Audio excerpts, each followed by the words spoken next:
by the way, brothers and sisters, this message that we should be quite familiar with. I'm just so enamored with this message, Brother Dan.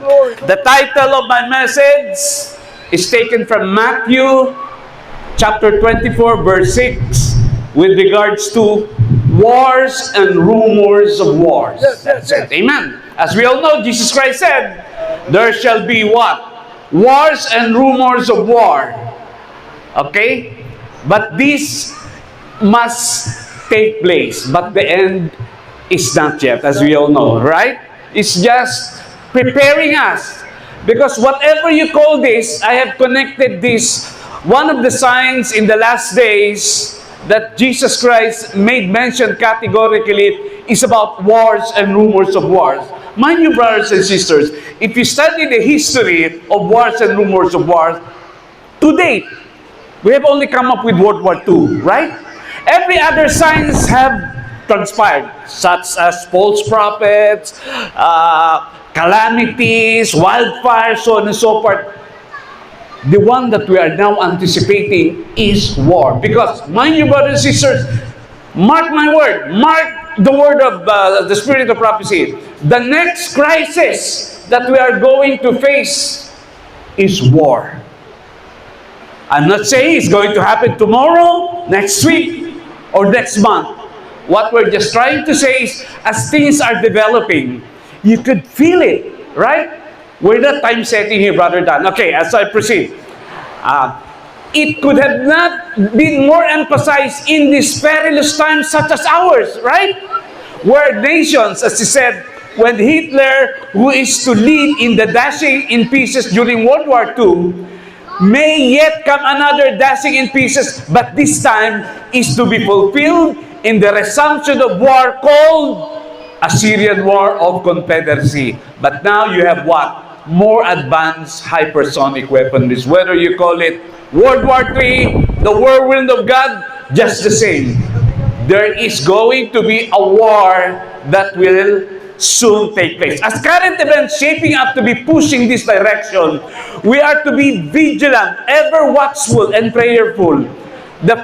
I have made some scenario here, brothers and sisters. This is not trying to make up these scenarios, but this can be related to us. This is also in conjunction, in relation to what we are studying about the current events. Okay, please, sister, move on fast. So these are the following scenarios that is soon to take place. Number one, the issue about this war is not about if it will happen or not. Rather, when it is going to happen. It's just like saying, Ezekiel 9 is not about whether it is going to happen or not, but as to when it is going to happen. Even so, the establishment of the kingdom of God.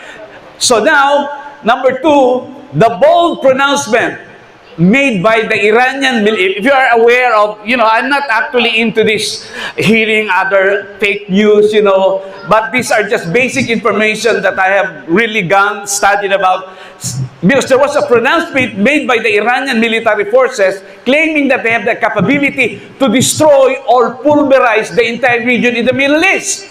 Whether it is simply a political propaganda or agenda, the fact remains that, as it is written, so it shall be done, that destruction shall surely come upon in this entire region.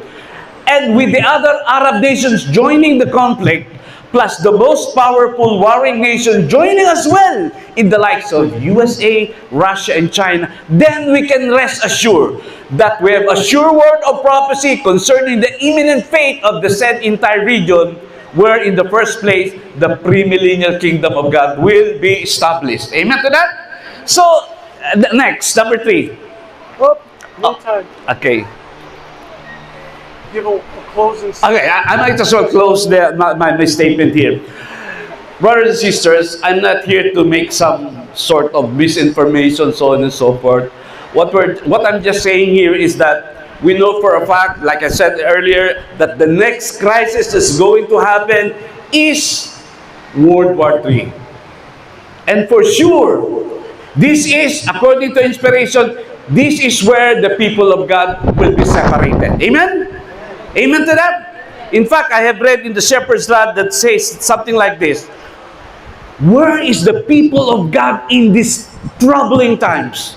That's why even the message of Brother Trevor saying, we have to be strong in the Lord in this time of trouble. In fact, there's also a thought that says, the Assyrian War of Confederacy could be the last line, what's that? The last mile hour. After which, all the other most solemn events will now be taking place rapidly.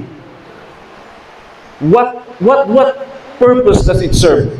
To prepare for the second coming of Jesus. In this war, we are not prepared to face it.